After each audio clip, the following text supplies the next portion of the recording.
comptons sur vous. Merci beaucoup. Bonne soirée. Plus à Lubero, dans la province du Nord Kivu, c'est l'heure de vous informer. Voici les grandes articulations de ce journal. C'était un régal sans égal. Le football s'est joué au stade des Martyrs. La compétition se poursuit, mais la République démocratique du Congo n'a plus son destin en main. 2 contre 3, le Sénégal a pris une sérieuse option sur la qualification. La localité de Ntoyo, à 7 km du secteur de Bambéré, dans le territoire de Lubero, pleure ses morts. Près de 100 corps sans vie ont été retrouvés après une attaque hier attribuée aux ADF dans le Nord Kivu. La République démocratique du Congo porte haut les préoccupations sur la biodiversité unique. Elle attend des engagements fermes et concrets des partenaires tenant compte des réalités du pays. La ministre de l'Environnement a profité de la tribune du 2e sommet africain sur le climat pour rappeler, nous le suivrons dans ce journal.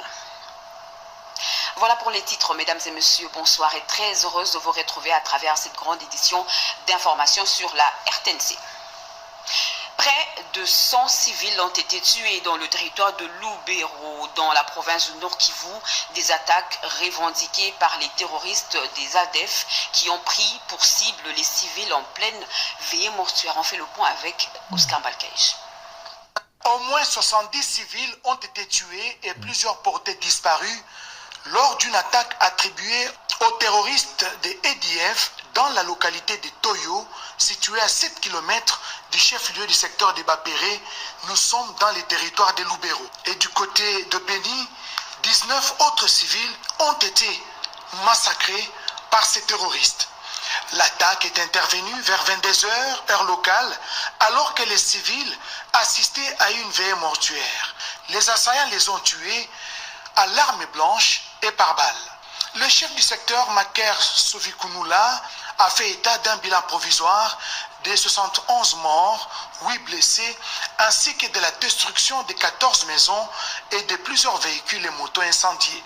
Il a également mentionné qu'une vingtaine de personnes sont portées disparues. Les responsables de la société civile locale que nous avons joints au téléphone craignent que ces bilans provisoires ne s'alourdissent, car de nombreux habitants sont toujours introuvables. L'intervention rapide des forces conjointes FARDC et UPDF, basées à Mangourjipa, a permis de limiter l'ampleur des dégâts. Après l'attaque, les assaillants se sont retranchés dans la forêt à l'ouest de Toyo. Les forces armées de la République ainsi que l'UPDF y mènent actuellement des opérations de ratissage.